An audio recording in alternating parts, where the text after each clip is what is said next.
Somos Ezequiel Buro y Walter Curia y esta es la emisión número 1 de Divina Comedia, un ciclo sobre política y economía, disciplinas que nos interesan, sobre las que queremos seguir aprendiendo, indagando, sorprendiéndonos en la Argentina. Es un año atractivo, interesante en términos históricos, en términos de investigación. El 2014 abre un nuevo ciclo en la política, está cerrando en realidad un ciclo en la política. Están culminando 12 años de un ciclo político liderado por el kirchnerismo y se están configurando nuevos liderazgos dentro del oficialismo y en la oposición también. También la economía presenta novedades después de un ciclo muy expansivo y de mucho estímulo en la economía. Se avecina un ciclo de contracción económica que siguió una crisis cambiaria y algunas medidas del gobierno que empiezan a retraer la economía. Ezequiel. Sí, así como recién decías, después de la experiencia traumática que fue la crisis del 2001 en Argentina, la crisis cambiaria, el estrés cambiario que vivió el país a comienzos del año tuvo amplia repercusión en el mundo, que advirtió sobre los serios riesgos de que la Argentina se encaminara hacia una nueva catástrofe y reaccionó con los reflejos de aquella crisis del 2001. Porque la crisis del 2001 ha dejado huellas que todavía están abiertas, que no han cerrado, y todo el mundo se preguntó si la Argentina se encaminaba una vez más a una situación de catástrofe. Así es. Para hablar de este tema, hoy tenemos dos invitados. Uno de ellos es una periodista, es una corresponsal de un medio extranjero, tal vez el medio que hiciera la caracterización más cruda sobre el actual escenario de la Argentina en base a un raconto de algunos hechos económicos y políticos importantes del país en las últimas décadas. Su nombre es Hailey Cohen, es la corresponsal de The Economist en Buenos Aires. Y el otro invitado es un economista, es profesor de la Universidad Torcuato Di Tella y su nombre es Lucas Liach. Con él estaremos hablando acerca de los males permanentes que vive la economía y que vive el país, y vamos a preguntarle sobre algunas de las soluciones. Vamos a procurar hablar de la historia política de la Argentina de los últimos 100 años, tomando como punto de partida 1914, cuando estalla la Primera Guerra Mundial, cuando, según el mito que todos alguna vez escuchamos, la Argentina era un país próspero, con todo para explotar y con todo para crecer. Vamos a ir a un breve informe y después vamos directamente a los invitados, a quienes les agradecemos naturalmente la participación.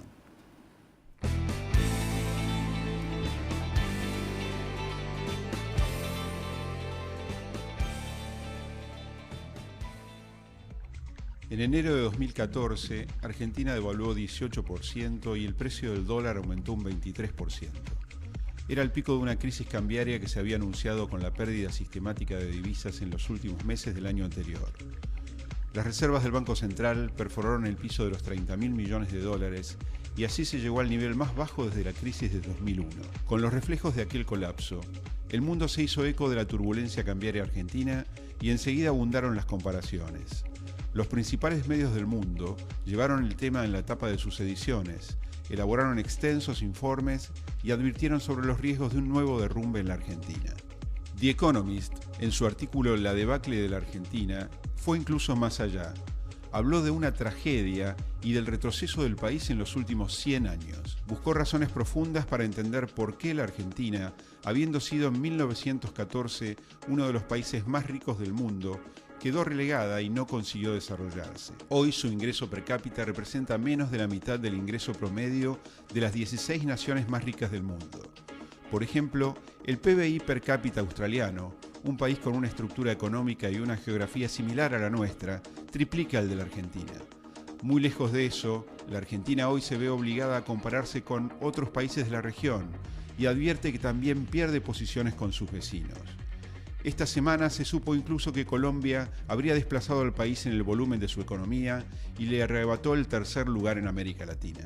¿La Argentina fue un país que nació mal organizado? ¿Tuvo malos gobiernos o simplemente tuvo mala suerte?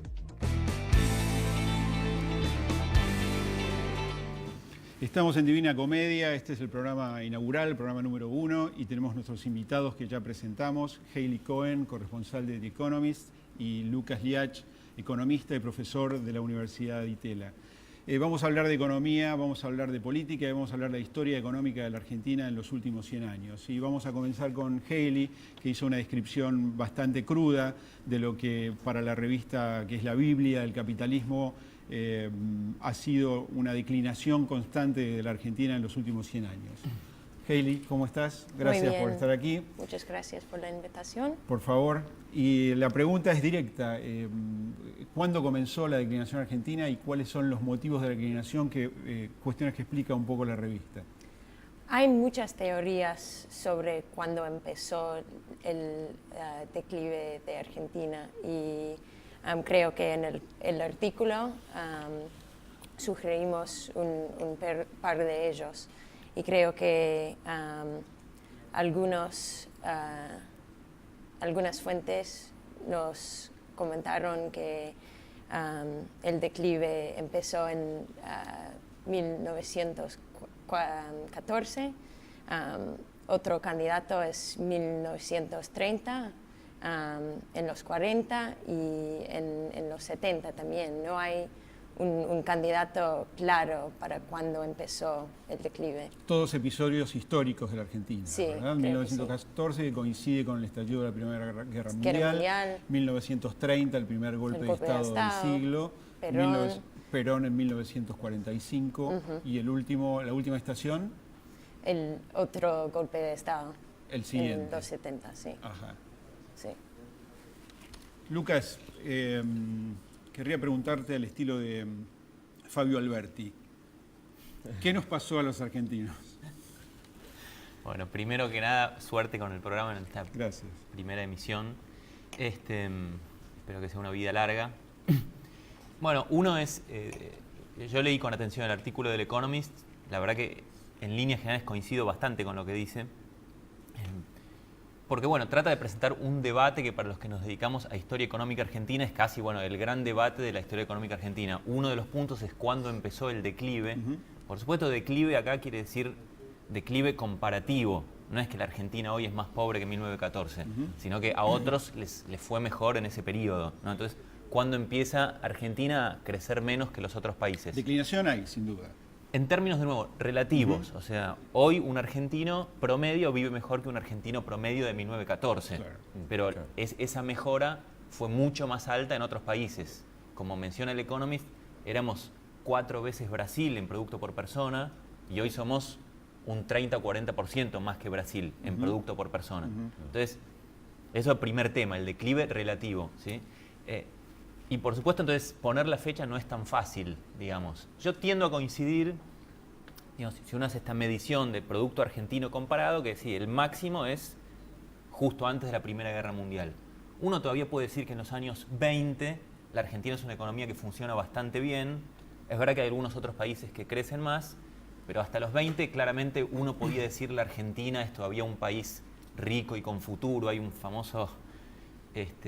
Ahora, Lucas, sí, discúlpame, justamente el artículo lo que plantea es que hay quienes creen que en 1914 la Argentina tal vez no era un país tan rico como muchos sostienen. ¿Es así? ¿Te parece que eso es correcto? Bueno, No, lo que planteamos no fue que el país no era rico, sino no era moderno. Okay. No tenía fuertes instituciones, no tenía muy buena infraestructura y no había empezado el proceso de industrialización.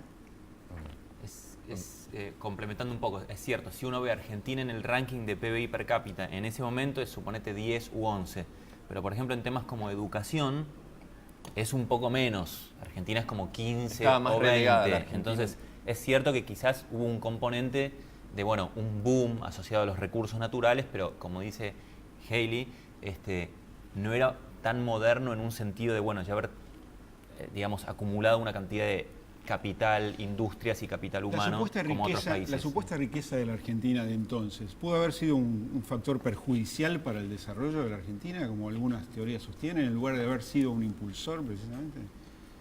Bueno, hay algo en el sentido de que como los argentinos quizás se acostumbraron a verse como un país rico, y el Economist menciona la idea de atajos, que después cuando te empieza a ir un poco mal, decís, bueno, ¿cómo hacemos para volver a hacer esto? Y tratar de buscar como soluciones fáciles. Y mencionan, creo que el tema de esquemas monetarios tipo convertibilidad, como que pareció que nos hicimos ricos rápidos. Sí, ¿sí? Como encontrar fórmulas para volver a esa riqueza muy rápidas que al final terminan fallando. Y que quizás lo que los argentinos creo que tenemos que hacer hoy es saber lo que somos un país de ingresos medios tirando para abajo y ver qué hacen los países de esa liga para que más o menos les vaya bien y tratar de copiarlo. Mencionaba, estamos hablando sobre el tema de cuándo comenzó la declinación y que hay distintos puntos. Hay quien mencionó hace un par de semanas atrás que otro punto, tal vez, punto de inflexión fue la década del 70 o mediados de la década del 70. ¿Vos qué opinas, Hailey?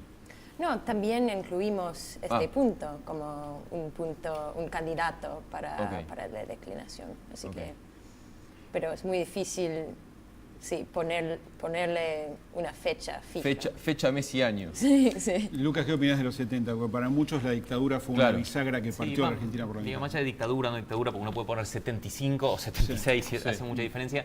Es cierto que la declinación comparativa se acelera a partir de los 70. O sea, realmente Argentina pierde muchas posiciones frente al mundo entre el 75 y el 91, digamos. Es como el momento de mayor pérdida de posiciones.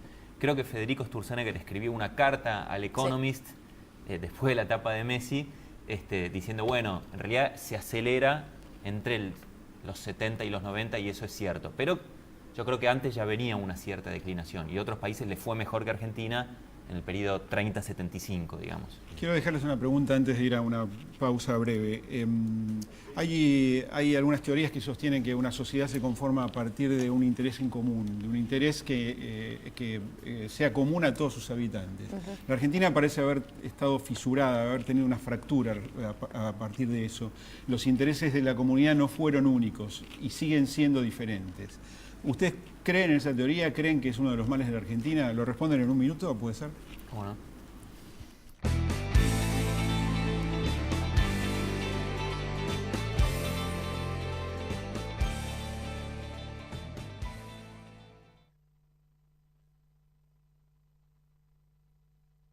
¿Un instrumento? La guitarra. ¿Mermelada favorita? Rosa mosqueta. ¿Una prenda de mujer? Tanguita. Moscardelli, ¿probó con Quiniela Plus? Con Quiniela Plus tenés un pozo mínimo asegurado de 800.000 pesos y podés ganar con 8, 7, 6 y 5 aciertos. Lotería de la provincia. ¿Sabías que en la ciudad ya estamos separando nuestros residuos? En algunos barrios estamos dando los primeros pasos para un tratamiento verde de la basura. Y de a poco se van a sumar todos los barrios. Sumate vos también. Buenos Aires Ciudad. En todo estás vos. 25 organizaciones representativas de toda la sociedad ya están trabajando para mejorar la ciudad donde todos queremos vivir. Consejo Económico y Social de la Ciudad de Buenos Aires.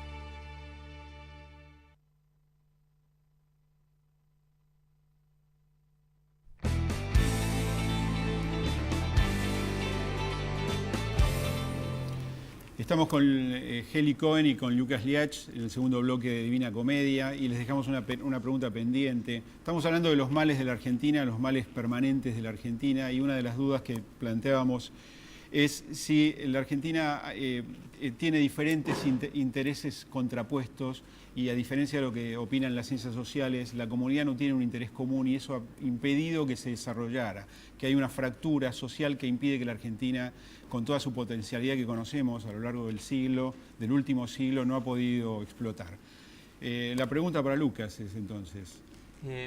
Mira, todas las sociedades tienen intereses muy diversos y una de las teorías que se plantea ahí justamente en el artículo de Economist es el tema de las instituciones. ¿Qué son las instituciones? Son las reglas de juego de una sociedad y que básicamente están para que esos conflictos se resuelvan de una manera ordenada y sin que el sistema explote. Entonces yo diría que en este punto, digamos, quizás lo que tuvo la Argentina no es intereses más contrapuestos que en otros países, sino que por motivos históricos que habría que describir, yo creo que es como una, si querés, serie que se va profundizando de conflicto cada vez más violento, sobre todo a partir del golpe del 30, digamos. Sí.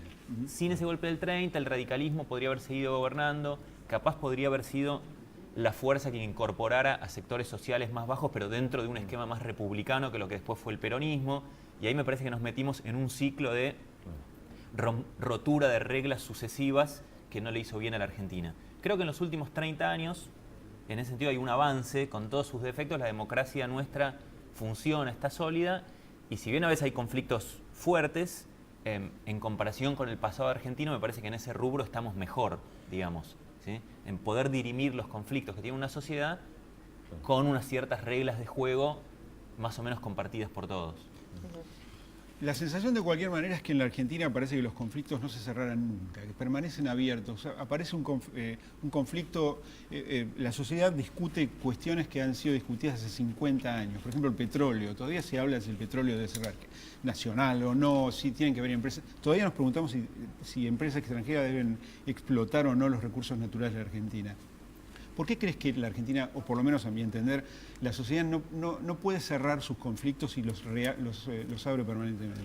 Sí, bueno, hubo, digamos, una serie, creo que acá los ciclos económicos importan. Argentina tuvo una crisis muy grande y después hubo como un rebote ideológico para el otro lado, y entonces es cierto que hay como una retroalimentación en los problemas económicos y después discursos políticos que llevan de un extremo al otro, ¿no? Entonces, creo que eso en parte explica esta intensidad de los conflictos, digamos, ¿no? Y de estas vueltas al pasado que ocurren de vez en cuando.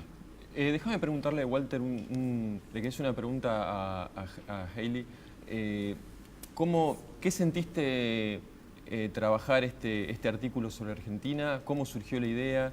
¿Con quién lo trabajaste? Si nos puedes contar. Sí, el tema siempre le interesó mucho a mi jefe, que antes se desempeñaba como el editor de la sección de finanzas. Que tu jefe, contemos, The Economist es una revista británica que se edita en Londres y tu jefe está es el editor de la sección para América Latina, con base en Londres. Con base en Londres. Y sí, el tema siempre le interesó.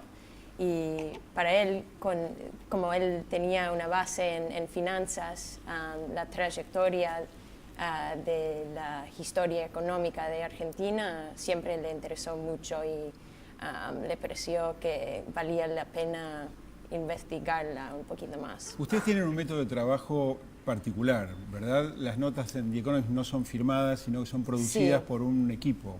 ¿Nos podés contar un poquito, Heli? Sí. Así que normalmente yo sugiero temas sobre la Argentina y mi jefe elige uno de ellos y después yo escribo un borrador y después lo que pasa es que como no se firman las notas, los editores tienen un poquito más de margen para editar. Y en Londres es una oficina muy dinámica, hay mucho debate entre la gente dentro de la misma sección o entre secciones. No, es un proceso... En el que participa mucha gente. Sí. No es el punto de vista solo del corresponsal, en este caso. Exactamente. Ahora, en las últimas semanas, después de la crisis cambiaria del principio de año, hubo muchos artículos, muchas notas en la prensa extranjera. Hubo muchas críticas, incluso desde acá, desde el plano local, a cómo fue reflejada esa crisis cambiaria en la Argentina.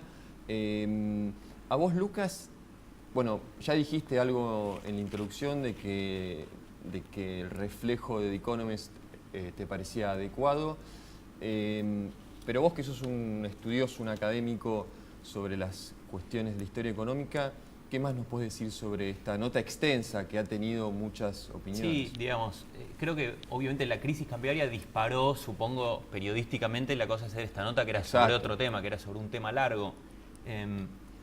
Recomiendo porque también el Economist tiene un blog que se llama America's View, que está en internet, y ahí, por ejemplo, ya hay una nota sobre Argentina hablando de las medidas cambiarias. Y creo que el título, no sé, Hailey, por ahí lo podés traducir, pero es como... se llama como una tregua cambiaria, casi. Una tregua cambiaria. La idea de una tregua, y que yo un poco coincido, digamos, en el sentido de que estas medidas, bueno, enfrentaron algunos de los problemas que la Argentina tiene, quedan otros, sobre todo claramente el tema de la inflación, ¿no? Me parece que está bastante bien descrito ahí qué problemas subsisten o cuáles se agravaron, como la inflación, y cuáles, por ejemplo, el tema de las reservas, en el fondo la Argentina me parece que ha empezado a resolverlos, ¿no? El tema de las reservas y el tema de mentir la inflación, ¿no? Pero sí, en general la prensa extranjera reacciona a esos momentos de crisis y el artículo largo del Economist creo que fue una reacción también a esa situación de corto plazo. Hablábamos en la introducción del cierre de un ciclo político. Los 12 años de kirchnerismo terminan en el año 2015. La pregunta que nos hacemos también es si, Lucas, puntualmente, ¿vos crees que también, junto con el cierre del ciclo político del kirchnerismo, se abriría un nuevo ciclo económico en la Argentina? A propósito de este movimiento pendular que tiene en la Argentina. Definitivamente, y quizás porque soy medio optimista por naturaleza, creo que viene un ciclo, si uno ve cualquiera de los candidatos, Scioli, Massa, Macri o alguien de UNEN, digamos, me suena que es gente que sí estaría más dispuesta a hacer lo que hacen los países como el nuestro, digamos, que lo que hacen macroeconómicamente. Digamos, la Argentina tuvo siempre, en los últimos 20 años, sistemas sobre todo monetarios muy raros. La convertibilidad era raro y después esto del dólar primero altísimo, después la inflación en dólares. ¿Cuáles dirías que son los países como el nuestro? Porque nosotros empezamos el programa hablando de Australia y ahora podemos hablar de Chile. Pensar en Sudamérica, digamos. Hay unos un poco más ricos que nosotros, otros un poco más pobres, pero básicamente ese es el grupo con el cual nos tenemos que comparar. Dentro de Sudamérica hay casos como Venezuela, pero la normalidad sudamericana, desde Colombia, Brasil, Perú, Chile, es adoptar ciertas políticas que una mayoría de economistas consideramos razonables y esas economías funcionan razonablemente. Hoy se está dando, estamos asistiendo a la asunción de la presidenta Bachelet en Chile y precisamente hay un conglomerado de presidentes en Santiago y parece que se inaugura una nueva etapa, por lo menos política, en la Argentina, porque la presidenta Cristina Kirchner asistió de manera inusual con una delegación importante de la oposición, dando señales de conciliación o de un entendimiento en la política al que no estamos acostumbrados en la política, ¿no? Le quiero hacer una pregunta más a Hailey, ya aprovechándola, que la tenemos acá. ¿Cuál es tu mirada sobre la prensa local? ¿Qué mirada te llevas de este tiempo que estás acá trabajando en Buenos Aires? ¿Qué opinión te merece? No, creo que el periodismo, los periodistas argentinos hacen un muy buen trabajo. Y sí, leo no todos los diarios, pero leo, no soy como Sarah Palin, pero leo los diarios mucho y normalmente creo que hacen un muy buen trabajo. Bueno, queremos agradecerles a ambos por haber estado con nosotros, la presencia y sobre todo la presencia en un primer programa, que es un programa sin red para todos los que participamos de él. Muy valientes, ¿no? Los dos. Muy valientes los dos, sí. Gracias a ustedes. Bueno, vamos a cerrar Divina Comedia con una sección que tenemos pensada con Ezequiel, que se llama Anatomía de un Instante. Es un homenaje, o está inspirada en realidad en un trabajo que hizo el periodista Javier Cercas, español, un libro que nos impresionó muy bien a los dos, es sobre el Tejerazo, aquel episodio, intento de golpe de Estado contra la incipiente democracia española. Vamos a Anatomía, cuando lo decía el director.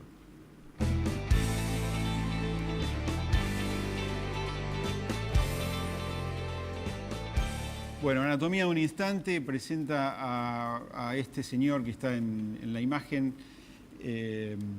Inspiró a la corriente juvenil más importante del oficialismo, del kirchnerismo.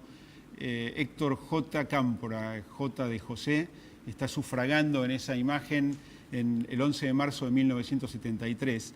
Ese día fue electo presidente de la Nación Argentina detrás de la consigna Cámpora al gobierno, Perón al poder. En esa foto, esa imagen la describió magistralmente Miguel Bonazo en El presidente que no fue. Dice Miguel, y lo cito, viste una de sus innumerables camisas azules de manga corta, impecablemente metida dentro del pantalón claro, anteojos ahumados, mocasines Guido y una medallita de la Virgen de Luján colgando de la cadena del cinto. Bonazo, un maestro de todos nosotros los que nos dedicamos a esto.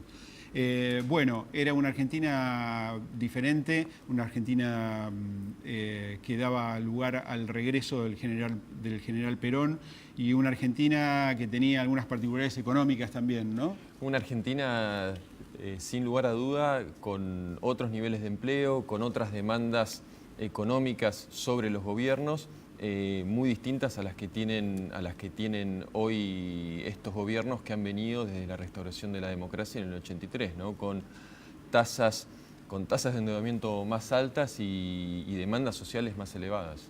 La puja distributiva era fuerte, el gobierno de Cámpora, el que siguió, había inspirado el fenómeno del 50-50, mitad de mitad, de los recursos repartidos entre el trabajo y el capital. Cámpora duró 49 días en el poder, es una historia que la mayoría conocemos.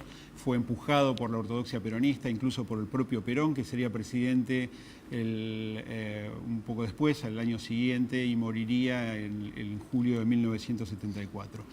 De Cámpora hablábamos, murió en el exilio, echado por la dictadura militar, primero refugiado en la Embajada de México, y murió en la Ciudad de México en diciembre de 1980. Nos quedamos sin tiempo. Este fue nuestro debut en televisivo, el Ezequiel y el mío, y les agradecemos a los que estén todavía ahí viendo. Y nos veremos la semana próxima. Hasta la semana que viene.